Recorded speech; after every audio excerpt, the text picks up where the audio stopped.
Adventure Navigator. It is Kate's mission to empower and guide you on your path and inspire your truest passions. She will encourage you to share your gifts, speak your truth, and ignite your inner wisdom and purpose. She hopes to do so with a little humor and grace, and her own soul fire passion.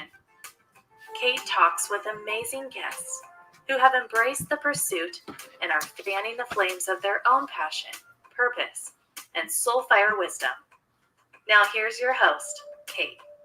Good evening. Welcome to Soulfire Wisdom and the sixth episode or sixth show of the Joy Resilience Connection, 3 days to start a joyfulness practice that will fuel resilience. So before we get started with the show, something that not everyone knows is that I did not write my book all by myself. I actually had 10 contributors. So I have one of the contributors here right now, and I would like to introduce her.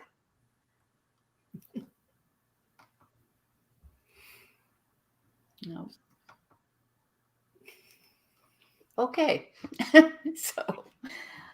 And her name is Edie Weinstein, and I'm going to let her actually tell you what she does because it's quite a long list. So I'm going to let her do a little self-introduction. Great. Thank you, Kate. I'm honored to be here, and I'm honored to have been asked to contribute to your book. So what I do, I consider myself a Renaissance woman. I'm a licensed social worker. I'm a psychotherapist. I'm a journalist, book author, wrote a book called The Bliss Mistress Guide to Transforming the Ordinary into the Extraordinary. I'm also an editor. I'm a workshop facilitator, a teacher, a speaker, and a PR person. I call myself, now it's really cool that you're another person on this broadcast, Victor, is about optimism. I call myself an optimistic, OPTI hyphen mystic, MYSTIC, who sees the world through the eyes of possibility. So that's what I do professionally. I'm also the founder of Hug Mobsters Armed with Love. And in the before times, before the pandemic, we would stand on street corners with a sign that offered people free hugs. So that's one of the first things I'm looking forward to when we get the all clear signal, is to get out there and start hugging again. So tell them the title of your resilience story and just kind of a couple sentences about what it's about. Okay. It's called How I Learned to Strengthen My Resiliency Muscles. And what I write about is the idea that resiliency is learned, that in the midst of all kinds of life stuff, life getting lifey, we can learn how to bounce back. So it's encouraging people to see where they're standing right now. And if they're not happy with where they are, and if things feel like, if life feels like it's knocked them on their butts, to find ways to get back up and get back in the game and not stay down for too long. Great. It's a good story. So I'm encouraging the readers to read the book, not just for what I have to say, but for the inspiration and motivation that all of my contributors also add to the book. So thank you for, popping in to see us. I know it's kind of late there on the East Coast. Yeah, it's only 8:35. Not a big deal. Yeah, probably they're just getting a martini now. And you're in Australia. What time is it? It is 12:30 in the afternoon. Yeah. Oh, okay. It's early. And it's on the next day. Degrees and blue sky, Edie. It's actually Friday there, though. Right. Oh. No, it's Thursday. Thursday there. Thursday. Edie, the Right. world will never end because it's always tomorrow in Australia. Somewhere, right? Yes. That's a good way to look at it. Yeah, and here it's freezing. We got snow. We got low double digits temperature, so much chillier than where you both are. Yeah. Now after this, I've got my bathers and sun rashi and off for a swim in the sea. Oh, sounds good.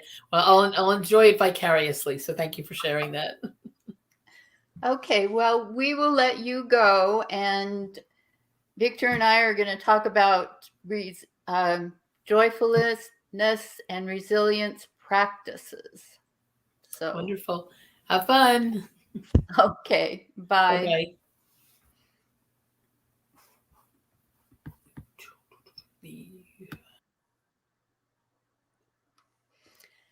Okay, so Victor Perton is the Chief Optimism Officer of the Center for Optimism, and he is the offspring of refugees from the Baltics. Victor's early working years were spent in politics, law, public policy, and culminating in 18 years in the parliament. After politics, Victor worked as a commissioner to the Americas, working across North and South America on the foreign direct investment and export promotion. Upon returning to Australia, he was surprised by the negativity around Australian leadership and increasing levels of anxiety and depression in the community. So he decided to form the Australian Leadership Project. And after a eureka moment at the Global Integrity Summit in 2017, he founded the Center for Optimism. And so today, Victor's work is asking people all around the world, what makes you optimistic? And that's actually how I connected with Victor. He asked me what made me optimistic on LinkedIn. And since then, I've had him on a couple of different radio shows. So, welcome. A delight to be with you, Kate. And I was rereading your book this morning. You know, it is a lifetime of wisdom. And then synthesizing the wisdom of others, it is just a splendid book. So I highly commend it to everyone. Because I'm so far away, I got it on the Kindle version. The Kindle version's great because of all the click-throughs you can do. But obviously the paperback and being able to scribble on the pages and add your notes and do the exercises, you've done a great job producing this wonderful resource, Kate. So Victor actually wrote the foreword for my book, and I asked him to do that because joyful resilience, or joy and resilience, and optimism are so closely interconnected that, you know, I just thought he would be the perfect person. And it turns out that he did a wonderful job of writing the foreword, and he wrote mostly about practices that promote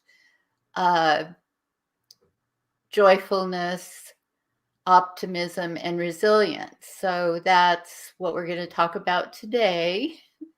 And so I'm just going to ask Victor to talk about some of the practices that he uses and promotes in his life to keep him optimistic, joyful, and resilient. Well, Kate, firstly, again, you know, what's in your book? You know, just a splendid guide to practices, you know, meditation, yoga, spirituality. All of these things are great foundations for optimism. And of course, optimism is a foundation for resilience. So you really nailed it. The ones I've been really talking about in recent months are things that we've been missing, by wearing masks. The first one is what the Dalai Lama recommends, and that is smile at everyone you walk past and greet them. Whether it's good morning or hello, even if they've got earbuds in their ears and they ignore you, you'll feel better for having said hello. Now, wearing a mask, obviously, particularly in parts of North America and here, it's compulsory indoors again. You've got to smile with your eyes and, utter your greeting a bit louder than you would normally do. But I still find people utterly uplifted. And, that's one that the Dalai Lama recommends. And it's one often easier in small communities. So when we're walking down the main street of a big urban center, like New York or Philadelphia or Los Angeles, people are often a bit daunted, but if you give it a go, you'll find it very uplifting. And then the second one is, of course, we just lost Archbishop Tutu last week, the great hero of the Anglican Church and the fight against apartheid in South Africa. And he said, God commands us to laugh. And of course, he, in the midst of conversation, and again, like his good friend, the Dalai Lama, often will have a giggle or a laugh in the middle of a conversation. And my mother used to do that. My mother died last year at the age of 92, and she would often laugh in the midst of a conversation. And so that's, whether you laugh in the middle of conversation or whether you tell jokes or whether you watch comedy with your family, just laughter is so powerful.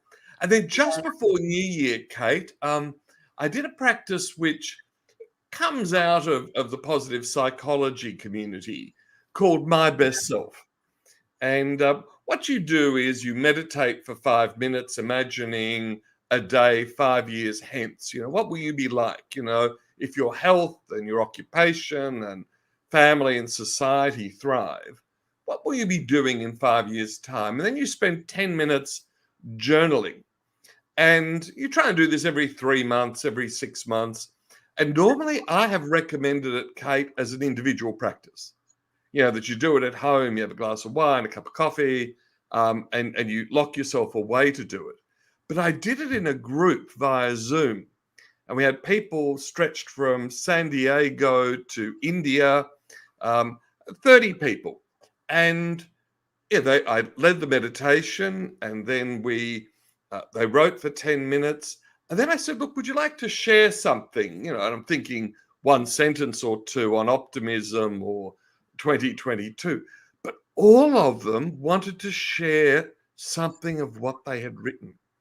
So in fact, I'm now every change of season, Kate, spring, autumn, winter, summer, depending on the hemisphere, I'm actually going to repeat it as a group activity, because it was just, the scientific evidence says My Best Self is immediately uplifting, and it is. But you actually your thoughts drift back to it over the following week. So it continues that upward motion. And of course, what's the basis of resilience? If I persist and keep going, things are going to get better. So those are three that I really love. And then, of course, journaling about my best self. I'm not journaling about the best thing in the day. That sort of end of the day, piece of paper or a journal by your bed. Write down the three best things in the day. But the trick with it is not just to do that and leave it. The trick is the next morning. Don't wake up to the news, whether you're going to the bathroom and sitting on it or having a cup of tea or coffee. The first thing you should read before you start the day is your gratitude for what was the day before.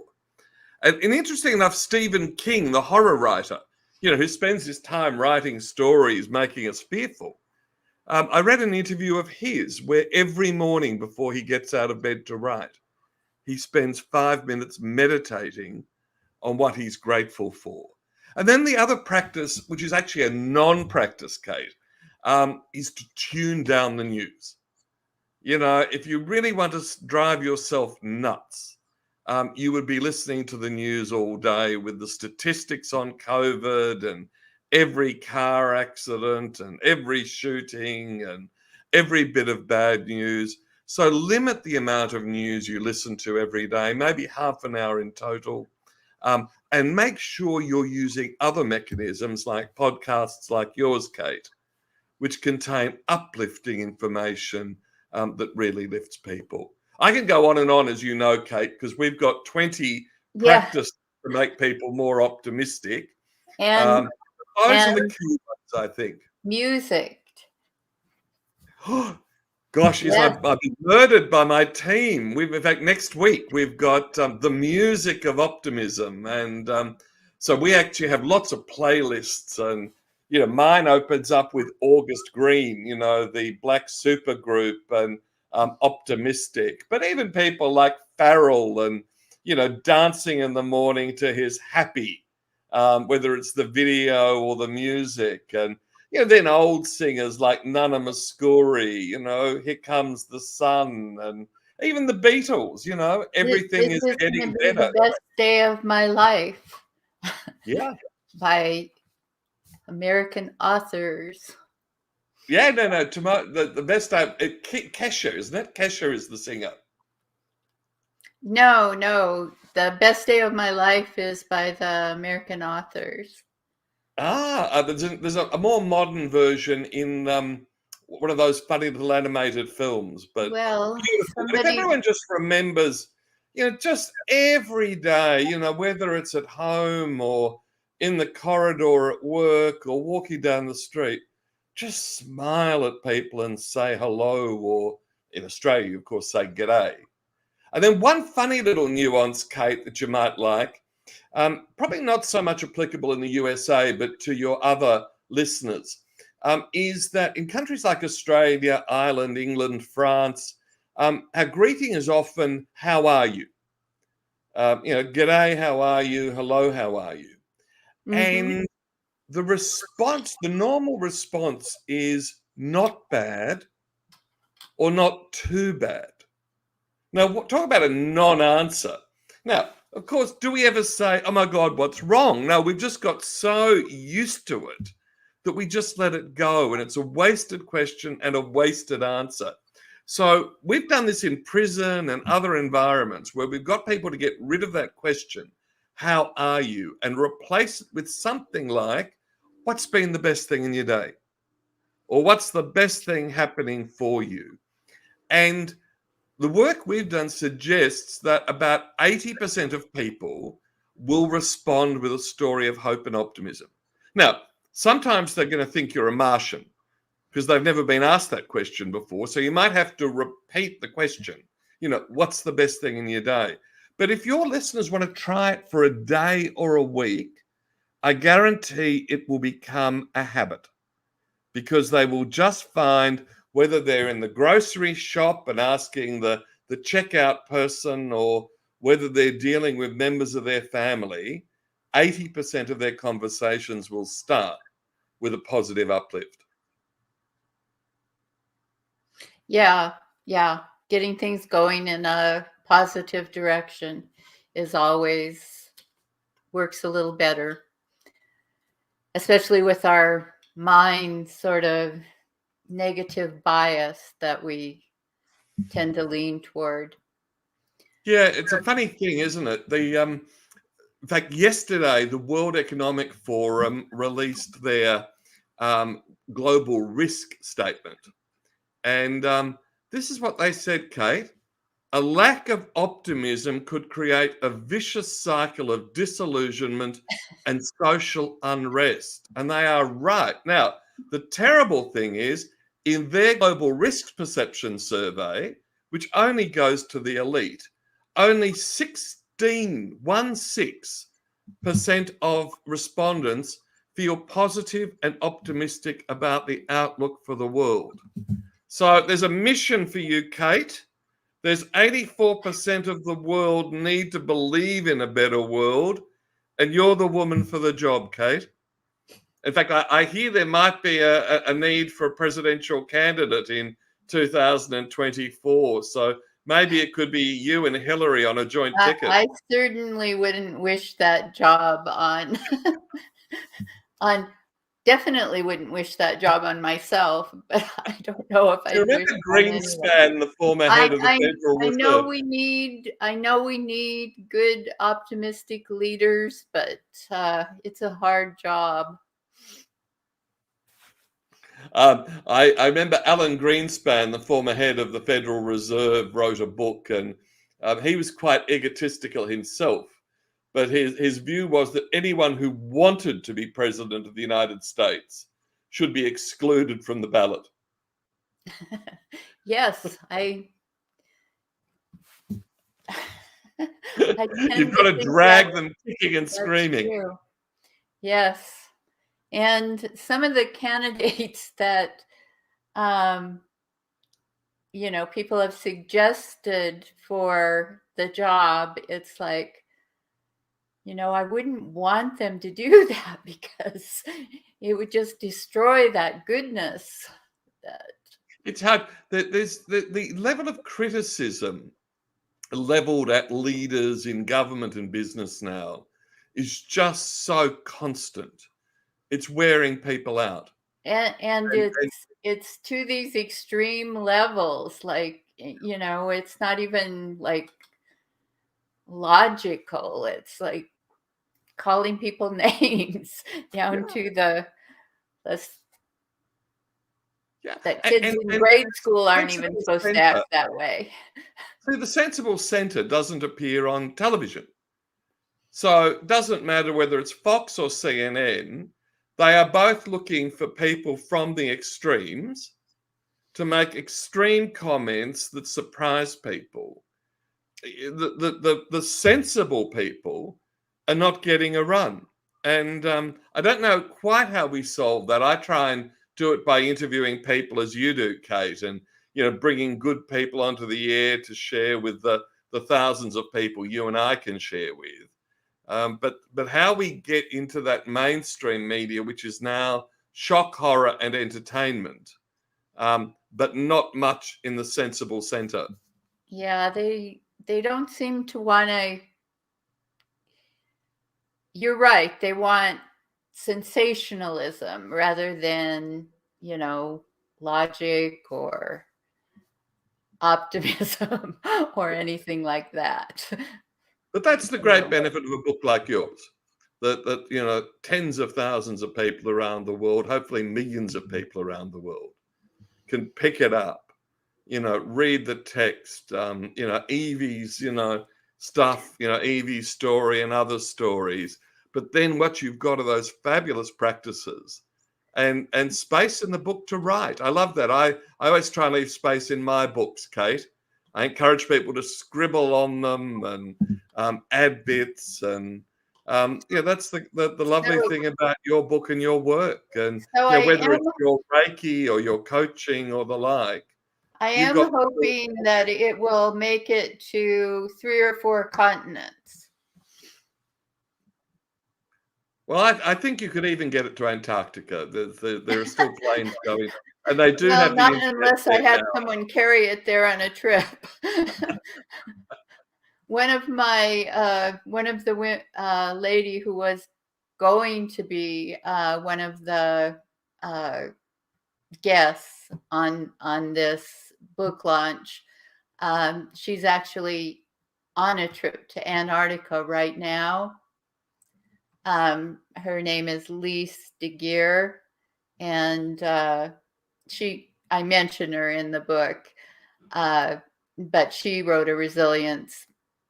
her own story as a resilience memoir, and she left on the 5th and won't be back till the 25th, and yesterday they landed in Antarctica. We'll get it to So, download on her Kindle because I've already shared the story across every continent via Twitter and Facebook and LinkedIn. well, we tried a pre-record on StreamYard the day before she left, and they're kind of tricky on StreamYard, and it didn't work. So I had to, get a replacement interview for that. But yeah, if she would have carried the book to Antarctica, could get. Okay, I've got to ask you because I've shared my favorite practices. Smiling, laughter, my best self, gratitude, journaling, turning down the news. What are your top 3 practices, Kate, that help you to be more resilient and you found to be most effective? Well, music is definitely one of them.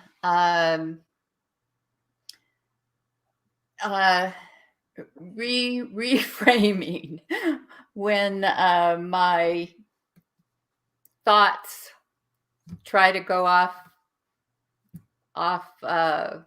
track, because I think we all tend to do that, and so we need a tool we're gonna say, no, I'm looking at that the wrong way. There's another way to see it. And the then, third? pardon? And the third? That's 2.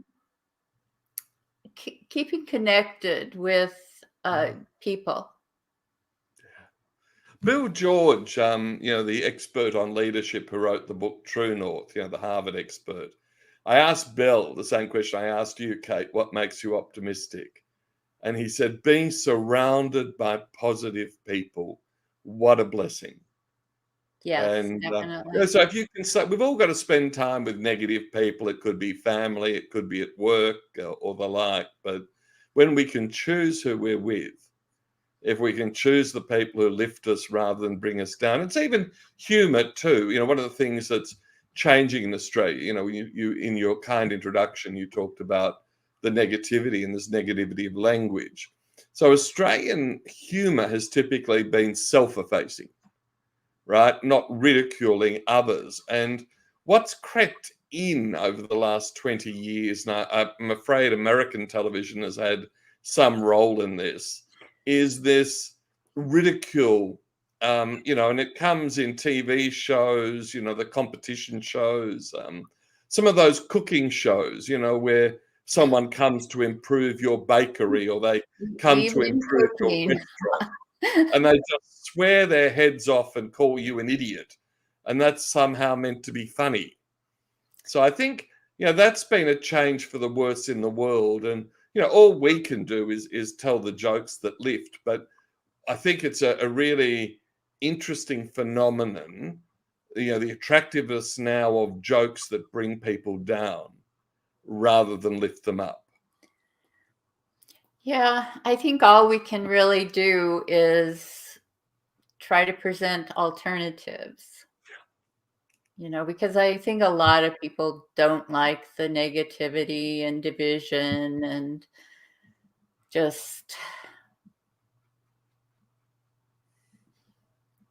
some of the bizarre stuff that's been going on the last few years, or maybe even longer. I don't know. Yeah, but this dystopian fiction. So it's Yeah. interesting to see in the world of science fiction, you go back to Asimov and the writers of the 60s. It was all uplifting, changing the world for the better. Now, if you look at the stuff that's come out of Scandinavia or all the end of the world movies in America, it's all Hunger Games and the like. It's all these dystopian worlds as opposed to utopian. And it's interesting to see there's a fight back against that from young writers, in sort of things like solar punk. Yeah. Where they're imagining worlds that have gone beyond the battlegrounds around climate now, where we've actually, we use it. I mean, if you look at the true story of the world now, 95% of new energy installations last year were renewables, right? The world actually gets it and is getting on with it. But you wouldn't learn that from watching the news.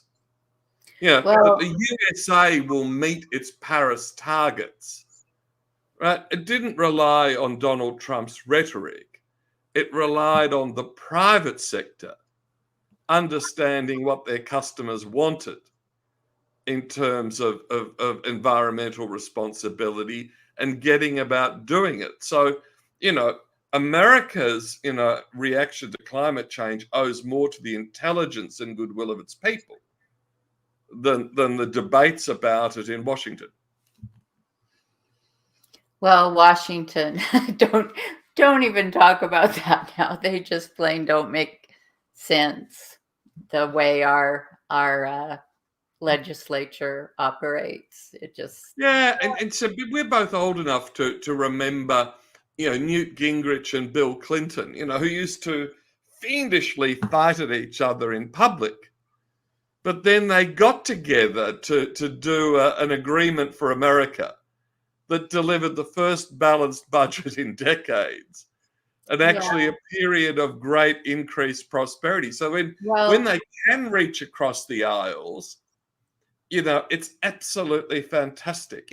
I'm George Bush and Edward Kennedy, with No Child Left Behind. Yeah, I can't say there ever was a time when politics worked perfectly, but like you, I do remember a time when it seemed to work much better, and that there used to be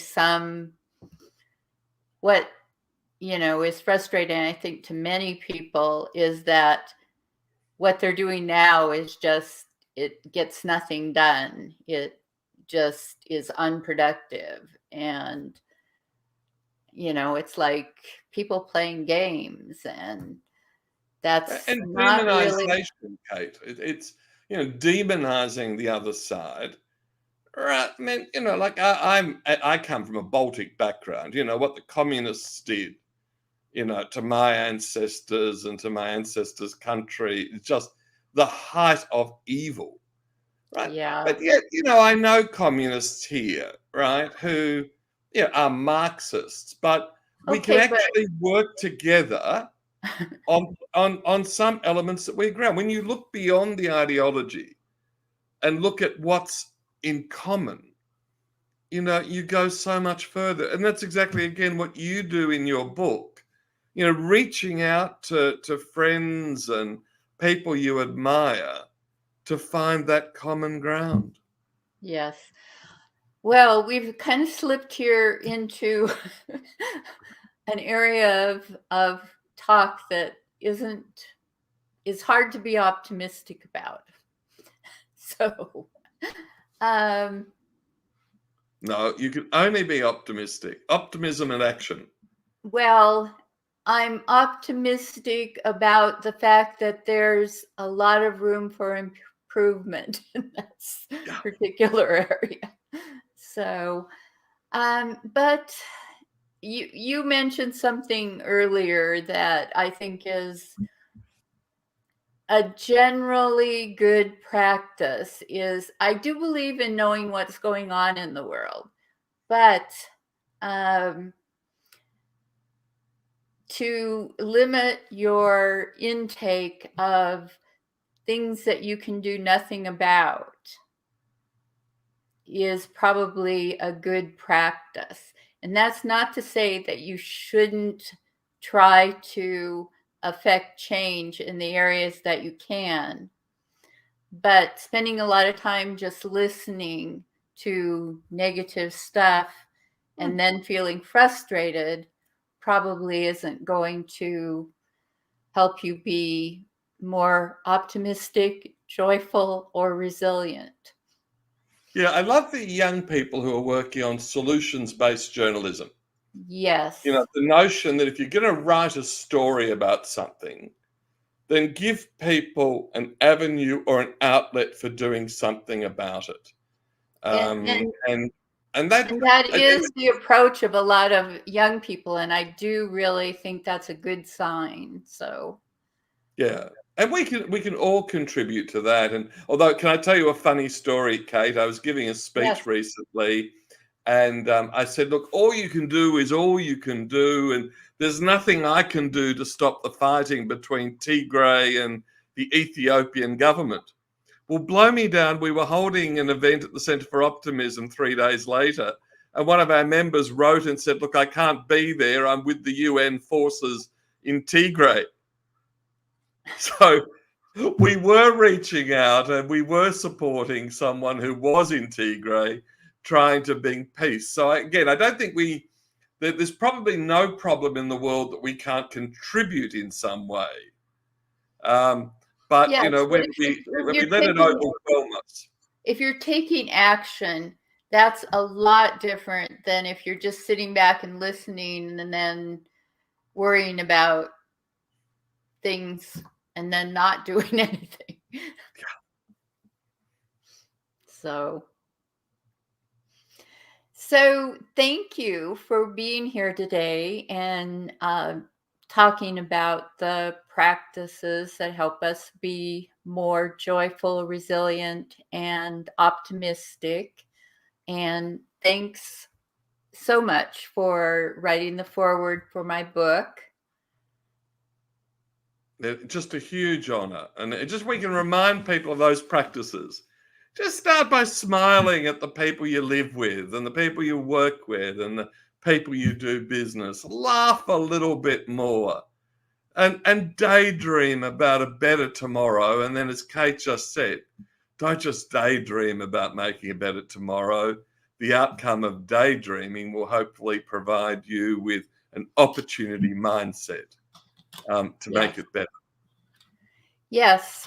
And so we do have a gift associated with this broadcast, and the gift associated with this broadcast that anybody who listens can get is, well, actually the gift is from Terry Britt, and it's her quiz on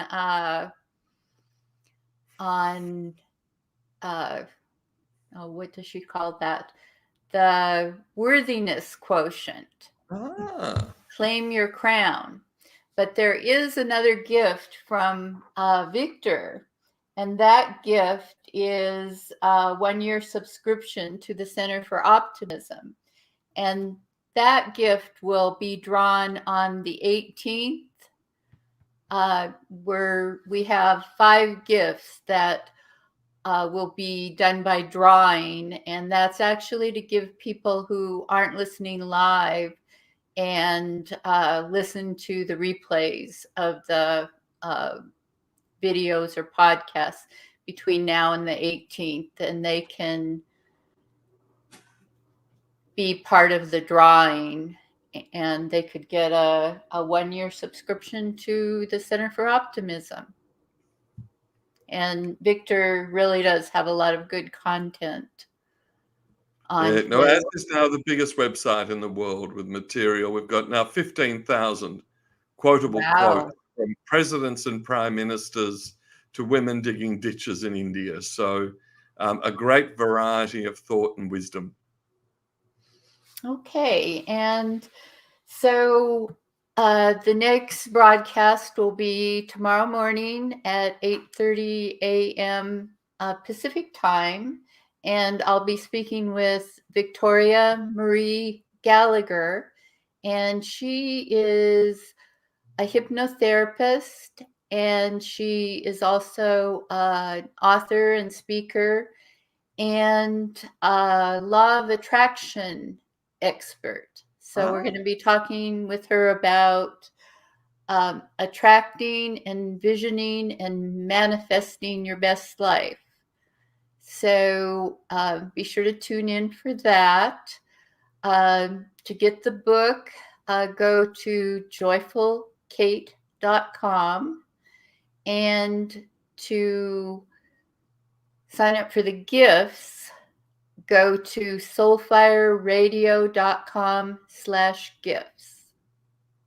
Well, Kate, I think brilliant. You're going from Victor in Victoria to Victoria Yes. So the homework they can all do tonight is watch the old film, Victor Victoria. Yes.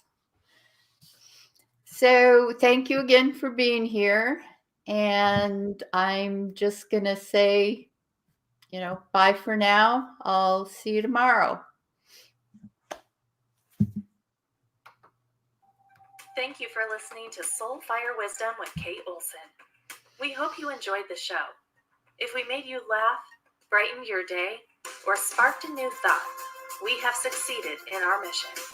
Join us next time when we'll share more secrets and truths and all the magic of transformation that is the journey to Soul Fire Wisdom. Always remember, be fierce in the pursuit of what sets your soul on fire.